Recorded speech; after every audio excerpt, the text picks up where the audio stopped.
សូមស្វាគមន៍មកកាន់វីដេអូថ្មីរបស់ខ្ញុំអញ្ចឹងមុននឹងចូលដល់វីដេអូខ្ញុំសូមអធិស្ឋានដល់កំហុសឆ្គងវីដេអូនេះក៏ខ្ញុំបង្កើតឡើងដើម្បីជាការកម្សាន្តនិងចំណេះដឹងតិចតួចសម្រាប់បងអ្នកទាំងអស់ថ្ងៃមួយមានបរិសម្នាក់បានជិះកង់នៅកំពង់ជិះកង់នៅកដាលព្រៃ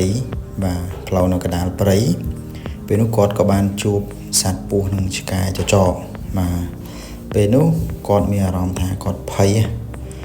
យស្រន់ស្លោមិនដឹងថាត្រូវធ្វើអីទេដោយសារតែមួយខាងពស់មួយខាងទៀតឆ្កែចចកចឹងហើយគាត់ក៏រកវិធីសាស្ត្រតើគាត់គួរធ្វើយ៉ាងម៉េចចឹងសំណួរក៏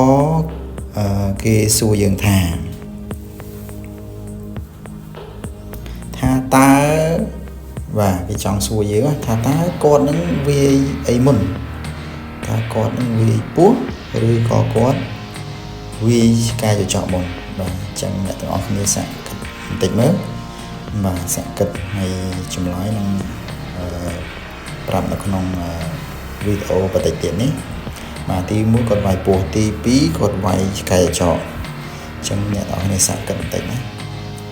នេះគ្រាន់តែជាសំណួរសម្រាប់ការកំសាន្តនិងសាកល្បងអញ្ចឹងសំណួរនេះវាចម្លើយវាប្លែកបាទចម្លើយប្លែកអញ្ចឹងអរគុណអ្នកនរគ្នាសម្រាប់ការទស្សនាវីដេអូអញ្ចឹងចម្លើយនឹងប្រាប់អ្នកនរគ្នានៅចុងវីដេអូនេះ